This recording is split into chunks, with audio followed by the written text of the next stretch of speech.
Most people ask the wrong question about reality. They ask how to control it, how to manifest what they want, how to force circumstances into alignment with desire. But there is a deeper question.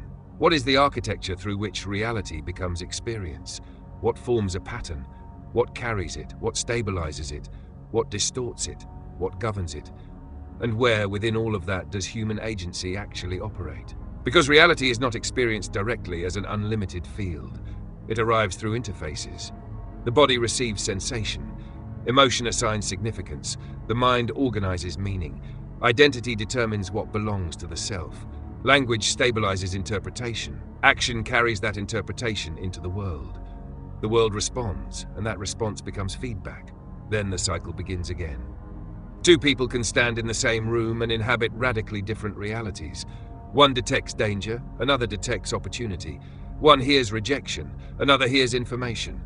The room did not change. The architecture through which the room was experienced did. And this leads to one of the most important distinctions we can make. The map is not the reality. Every human being carries maps. Memory is a map. Identity is a map. Religion constructs maps. Science constructs maps. Culture constructs maps.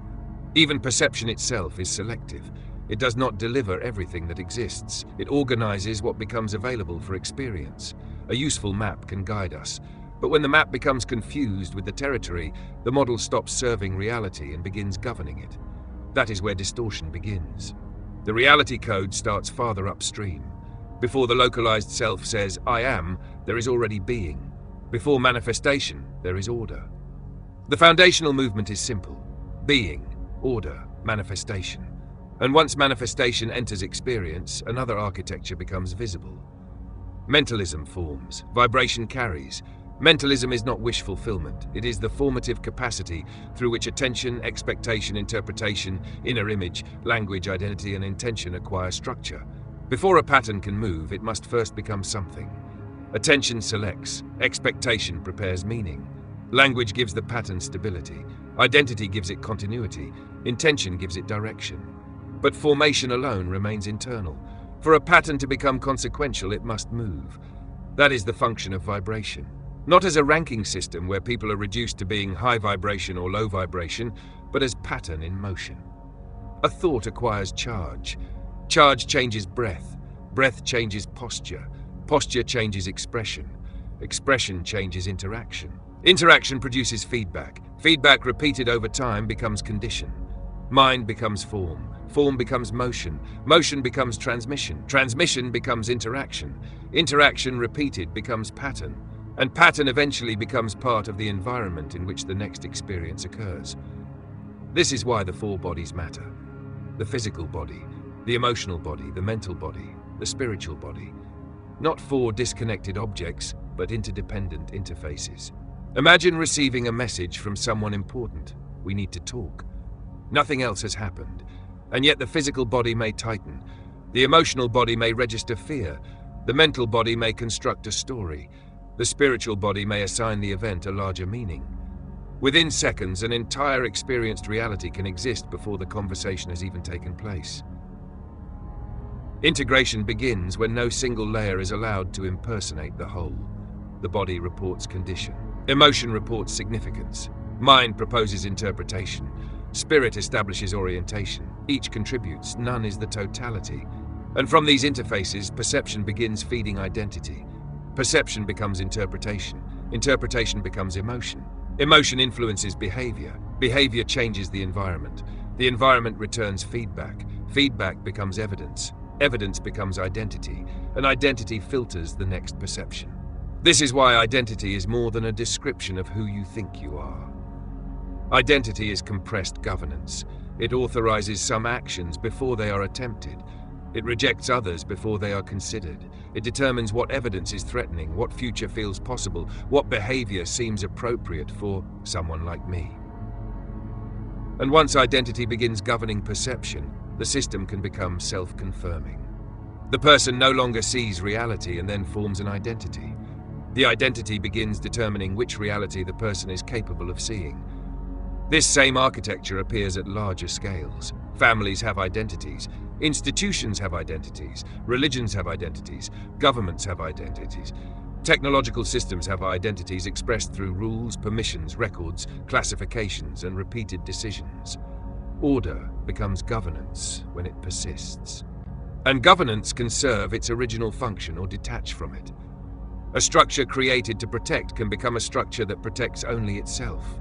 A metric created to measure performance can become the target around which performance is distorted. A temporary rule can become tradition.